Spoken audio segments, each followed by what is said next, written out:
Hi, I'm Cynthia Levinson, and I wrote this book called We've Got a Job, the 1963 Birmingham Children's March.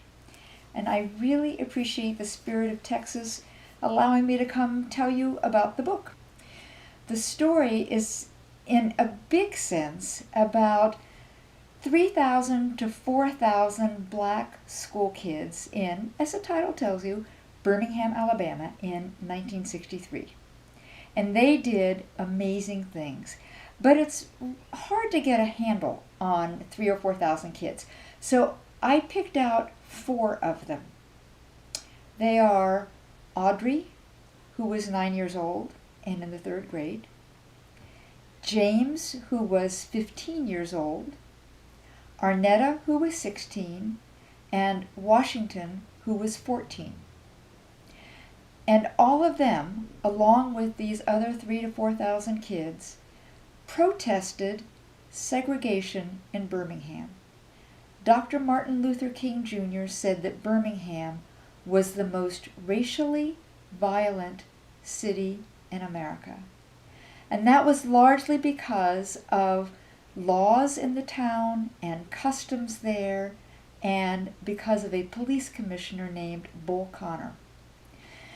There were laws in Birmingham that said things like, Negro and white people are not to play together.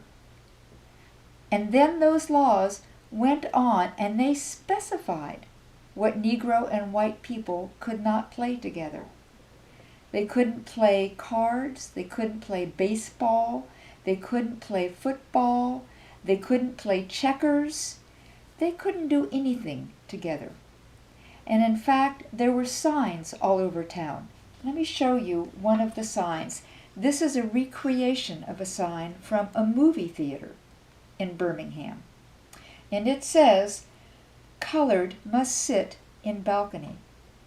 So when Arnetta and Wash and James and Audrey went to the movies, they would have to go upstairs to the balcony. And the white kids could all sit downstairs. They had to sit upstairs. The upstairs was hardly ever cleaned. The downstairs was nice and neat and had comfortable seats, but not the upstairs.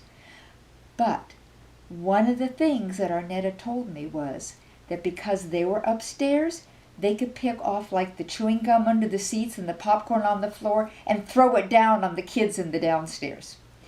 But it really wasn't the fault of the kids downstairs that Birmingham was so segregated. That's just the way things were. And that's what the black kids in Birmingham thought. That was just the way things were. Until a minister invited Dr. King to come to town and help him figure out how to desegregate Birmingham, how to get rid of those laws. Well, they tried every which way, protests, picketing by people marching and holding signs, eating lunch or trying to eat lunch at lunch counters where black people really weren't allowed to sit, and nothing worked. So then another minister, a man named James Bevel, came along, and he said, I know what we're going to do. We're going to have kids march and sit in and picket and protest, and I bet they can pull off what the grown-ups can't. So that's how 3,000 to 4,000 kids in Birmingham got involved in protests. I'm not going to tell you what happens, except to say that some of the kids were attacked by police dogs. Arnetta was thrown down the street by a powerful water hose that the police commissioner, Bull Connor, told the firemen that they had to use on her. And all 4 of them, including Audrey, who was only 9 years old, went to jail. Audrey, in fact, spent a week in jail. Now, I think that We've Got a Job is the only non-fiction book that's on the Spirit of Texas list. So I'd like to tell you about how I went about researching We've Got a Job. The thing about writing non-fiction is that you want it to sound like a real story. And in order to do that, you have to get all the detail that you would have in a novel or a short story, but you can't make any of it up. So if you want to say it was a really hot day, for instance, you have to check to be sure it was a really hot day. So you've got to go find the newspaper, say, or the television report, and find out if it was a hot day. So in order to get all the detail and all the information and to talk directly with James, Arnetta, Wash, and Audrey, and all the other people who are around them, well, not all of them, not all 3,000 or 4,000, but a lot of people, I went to Birmingham. I took 3 trips to Birmingham. I interviewed over 70 people. I transcribed myself 30 of those interviews and read a bunch more.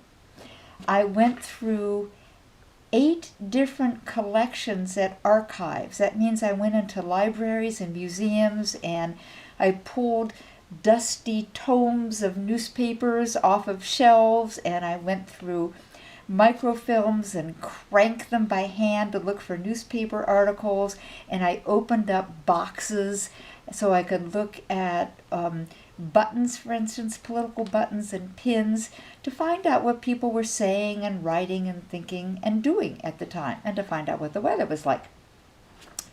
I read 57 books, countless articles. I watched 6 films, and I also listened to lots of music. For instance, there are lots of CDs, such as this one, lots of music that you can get on the internet. And in fact, while I wrote the book, I listened to music, which I don't usually do. Usually I have to be very quiet while I'm writing.